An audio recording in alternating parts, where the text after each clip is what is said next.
Gutenberg, it's your turn. All right. And we'll call this the last one, and then we'll have a couple minutes of chat before we shut it down. How about we get a twofer then? How about we split it up? How about politics and government? We split them in half there. We do one for a little bit and the other one for the duration. Elected officials believe supporting social media movements will aid in their campaign. Yeah. It's completely 100%. Pokemon, go to the polls. Jesus Christ. Well, it worked with Obama. He's the first one to actually have a whole generation of social media users behind him. And he knew it. And then the Tea Party came along. If you guys remember that in 2010, that was very big on social media. Got a lot of people out doing their, Tea Party thing. I don't think the re-election of Obama really had too much. I think that was like a given. He was going to win again because McCain was like, But Trump took Obama's 2008 and amplified it by 100. Yeah. He would not have won if it wasn't for social media. I 100% believe. I think part of it wasn't necessarily what he was doing with social media. It was the fact that because he was doing it, it created controversy, which brought it attention. Oh, I think Twitter. I believe. I would have loved to see if you could somehow break this down into like categories to see like even from poll to Facebook to Twitter, like the amount of people that decided they were going to vote for Trump just based on their social media engagements. I know that would probably be an impossible thing to measure, but I would love to see that fucking graph. Yeah. It's hard to determine, though. You get some people that grab onto the wrong things, and that could also hurt their political movement. Like, the wrong politician jumps onto a Me Too train, and no, you're not getting reelected. I'm sorry. Well, you see how it worked against Hillary Clinton. That's exactly what I'm saying. When she left that event that happened in New York City and literally like had a fucking stroke into the van, and those Secret Service guys had to kind of drag her in, that fucking hurt her in the polls. Yeah. 100%. And that was social media. That was all fucking social media. So, I mean, it's fucking crazy fucking tool, dude. And then Trump wields it like a fucking child that found a gun, and it's beautiful. It's fucking beautiful. It's more like a child that has a bat and knows that if it hits something, something will happen. Just not sure what. Wonder what happens when I hit the beehive. I think he has a fairly good. He's not dumb. Everybody agrees he's not a dumb guy, right? He says a bunch of off the cuff shit, but that's just being a New Yorker. That's being an '80s New York guy. Like that's exactly what he is. Mm-hmm. So anybody that can say they didn't know what they were getting, like after they voted for him, come the fuck on. You fucking lie. He's exactly straightforward. He's just like an average. Don't take this the wrong way. He's kind of like a rich but average American, where he thinks like most people in America think. I want to work. I want to make money. I want to get somewhere, and I'm tired of people holding me back when I'm trying hard. The moment I saw in the primaries, when I thought he was literally going to win, is when he walked up on the stage. He's like, I gave him money, I gave him money, I gave him money, and they did exactly what I wanted them to do. Yeah. That sealed it for me. I'm like, I think he's really gonna win. Because nobody, listen, I called off work to watch the fucking when was that? December, when was the election night? November 8th. Yeah, 8th. I called off fucking work. I did not think he was gonna win. I didn't think he was gonna win Pennsylvania, but he won Pennsylvania by 80,000 fucking votes. Yeah, that surprised the hell out of me, Pennsylvania switching. I think he shocked everybody. I don't think really most people thought he was going to win. Even people that voted for him. I really don't think I think everybody at that point thought it was rigged. Like everything is rigged. And I think this proves to some people that there may be minor rigging, but once you have a mass swell of like grassroots type shit that comes up, you can't stop it. So I think it proved to a lot of people that it's not rigged and people can't actually vote and put in the candidate of their choosing without having some fear that, everything's already predestined. You know what I mean? Right. I'm sorry. I had a Monster Energy drink. I'm kind of rambling here. So no, that's awesome. That's awesome. It's all good. Hey, wait, didn't we want to split this into one more? We are. I just don't like cutting comments because they need to be heard. Can the United States buy countries and make them states? You could try. Well, we did it with Alaska.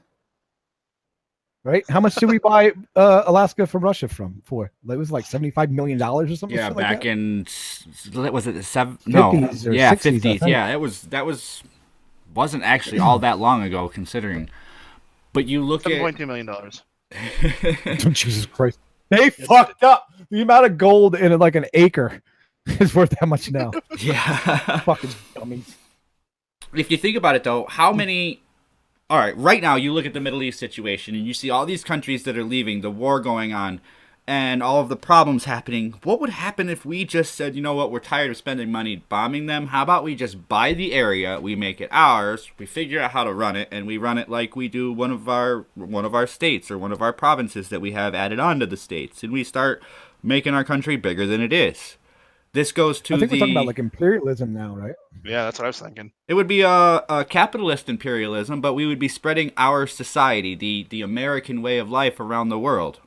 Which would be what any other leaders tried to do. Any other civilization tried to do in the past. We'd just be using today's market to do it. Right, but you're bringing up like the Middle East, and that's totally different jurisdiction. This is not like purchasing Haiti or Cuba. Or Cuba's technically a 51st state, right? I'm dumb. All right, what if we took the word it's buyout? Not like purchasing Jamaica. Go ahead. Like we bought out like a failing economy, failing government. The people were like, we need a change, and we buy it. Let's say Venezuela.